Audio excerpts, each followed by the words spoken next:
Hi friends, நான் நடிகை ஜெயதேவி பேசுகிறேன். மின்மினி மீடியாவிலேருந்து நடிகை ஜெயதேவி பேசுகிறேன். நீங்கள் எல்லோரும் சந்தோஷமாக இருக்கீங்க நான் நம்புகிறேன் ஃப்ரெண்ட்ஸ். நேற்று பார்த்தீங்கன்னா ஒருத்தர் பேட்டி கொடுத்துருக்காரு. ஒரு கட்சியில் இருக்கிற தலைவர் ஒரு பேட்டி கொடுத்துருக்காரு. நிர்வாகிகளோட விசுவாசமே இல்லைன்னு அப்படியே வருத்தப்பட்டு பேட்டி கொடுத்துருக்காரு.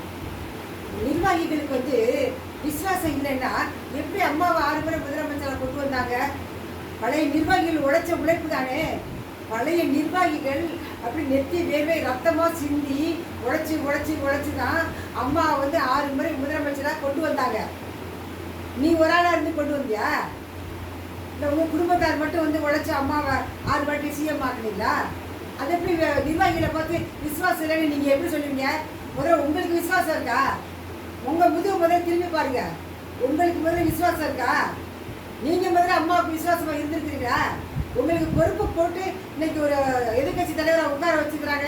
ஒரு பொம்பளைன்னு கூட பார்க்காம அவங்க பாவத்தை வைத்தியத்தில் கொட்டிக்கிட்டீங்களே, உங்களுக்கு விசுவாசம் இருக்கா? மக்களே கேட்குறாங்க. 40 தொகுதியில புது ஆளை நிறுத்திக்கிறீங்களே, அவங்க தான் அம்மாவை 6 முறை முதலமைச்சரை கொண்டு வந்தாங்களா?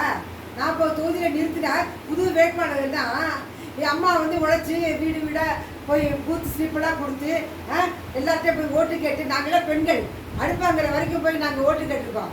பெண்கள் கையை பிடிச்சிட்டு காலில் நாங்கள் ஓட்டு கேட்டிருக்கோம். நாங்கள் பழைய அணிதிரைகளெல்லாம் ஒதுக்குறீங்க. புது ஆள் தான் இன்னைக்கு 40 வேட்பாளர்கள் தான் அம்மாவை ஜெயிக்க வச்சாங்க 6 முறை. அம்மா உழைச்சாங்களா? இவங்க மாறுங்க. ரிசல்ட் தெரிய போகுது. உங்கள் பவுஸு ரிசல்ட் தான் மக்கள் காலி காலி துப்ப போகிறாங்க. இந்த மாதிரிலாம் பண்ணாதீங்க. தர்மத்தின் வாழ்வுதலை சூதுகவும் மறுபடியும் தர்மமே வெல்லும். நம்ம கையில் அதிகாரம் இருக்குங்கிறதுக்காண்டி மமதையில் தெரியக்கூடாது. எல்லா புரட்சி தலைவர் எப்படி வந்தார்? தொண்டர்களை வச்சு தான் கட்சியை ஆரம்பித்தார். தொண்டர்களை நம்பி தான் கட்சியை ஆரம்பித்தார். ஆனால் நீங்கள் தொண்டர்களை மதிக்கிறீங்களா?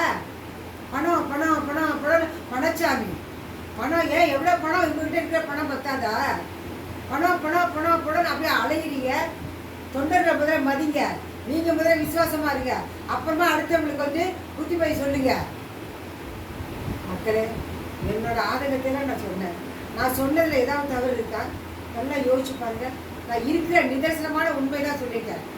யாரு மேலே எனக்கு வெஞ்சன்ஸ் கிடையாது. நான் தான் பட்டு நொந்து தான் வெளியேறி வந்தேன். அதனால் மக்களே, தொண்டர்களே தொண்டர்களே தொண்டர்களே, நீங்கள் தான் முதல்ல உஷாராக இருக்கணும். நீங்கள் யோசிங்க. நீங்கள் யோசிங்க. இந்த சகோதரி சொன்னது சரியான. நீங்கள் யோசிங்க. நன்றி, வணக்கம்.